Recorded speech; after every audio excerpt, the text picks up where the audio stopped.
Moi, j'ai fait 8 ans dans la prison de Scheveningen et 2 ans à Bruxelles. Pendant ces 8 ans,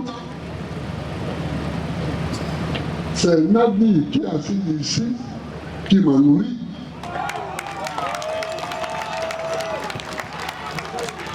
C'est elle qui me donnait l'argent chaque mois pour vivre. Parce qu'en prison, on est nourri. Mais la nourriture est tellement mauvaise que personne ne mange ça. Donc, entre nous, on se cotise. Et puis, on fait des achats. Il y en a qui disent, mais c'est moi qui faisais la cuisine pour Babo. Il y en a qui disent, c'est moi qui faisais la cuisine pour Babo. Mais ils ne disent pas d'où sort l'argent avec lequel la nourriture a été achetée. Ils ne disent pas ça. L'argent, ça sortait de Sénébie. Donc chaque mois, je donnais l'argent et on faisait la cuisine tous les jours. Et celui qui faisait la cuisine d'abord, normalement, c'est un jeune Congolais qui s'appelait Germain Katanga. Germain Katanga. C'est lui qui nous faisait à manger. C'est quand on a libéré que celui que vous savez a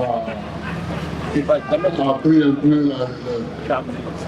Voilà. Mais ça ne devient pas excédent de savoir que toutes les prises de parole publiques du président Laurent Gbagbo, il ne vous cite pas. C'est vrai, tout à l'heure, dans vos propos, vous l'avez évoqué maintes fois, de dire pourquoi est-ce que les gens s'intéressent à cette problématique, mais est-ce que vous ne trouvez pas excédent que cela soit ainsi? Je remercie ceux qui s'inquiètent pour cela, mais je répète ici. Vous avez dit tout à l'heure que j'étais un soutien indéfectible du président Laurent Gbagbo, et je le suis encore, de 2000 jusqu'à maintenant. Monsieur Vergès, vous ne trouverez pas un seul discours à cette période où le président Laurent Gbagbo parle de Charles Blé Goudé. C'est moi qui parle du président Laurent Gbagbo. Ce n'est pas lui qui parle de moi. Deuxièmement, je vais encourager les Ivoiriens à s'intéresser au quotidien des Ivoiriens. De s'intéresser au monde de notre société. Tout le reste, c'est comme si on s'ennuyait. Vous comprenez? Par exemple, pourquoi Charles Blé Goudé ne se prononce pas sur tel ou tel sujet? Pendant même que j'étais en prison, qu'il y avait une crise au FPI, entre Afingessan et ses camarades, on disait, mais quelle est la position de Blé Goudé? Vous ne trouvez pas ça méchant et inhumain? Que je sois en prison, face à un tribunal international, et qu'on veuille encore me traduire devant un autre tribunal en Côte d'Ivoire. Je ne parle pas du tribunal de droit. Oui, je comprends. Ouais. Qu'est-ce qui était important à ce moment-là? C'est vrai que les gens me prennent pour un champion, pour un homme extraordinaire, mais tout combat a ses priorités. Tout débat a son moment et sa tribune. Au moment où j'étais sur le banc d'accusés avec le président Laurent Gbagbo, ce qui était important était qu'on se batte pour sortir des prisons ou qu'on s'intéresse à des questions extérieures.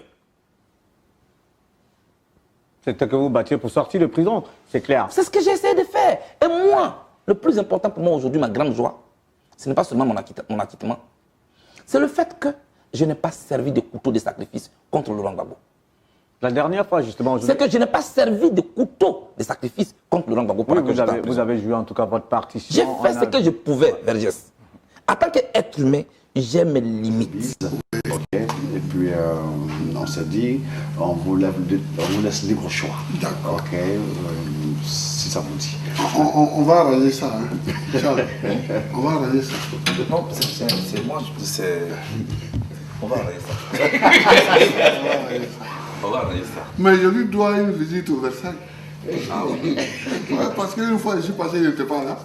Mais c'était par hasard, on passait devant, on dit ça c'est par hasard. J'ai dit arrêtez-vous. Et puis on a arrêté le convoi. Et je suis rentré, les serveuses elles étaient comme ça. Mais malheureusement, il n'était pas là. Alors un jour, je vais le faire. Ça va trop faire mal. Ouais, je vais le faire. Un jour ou l'autre.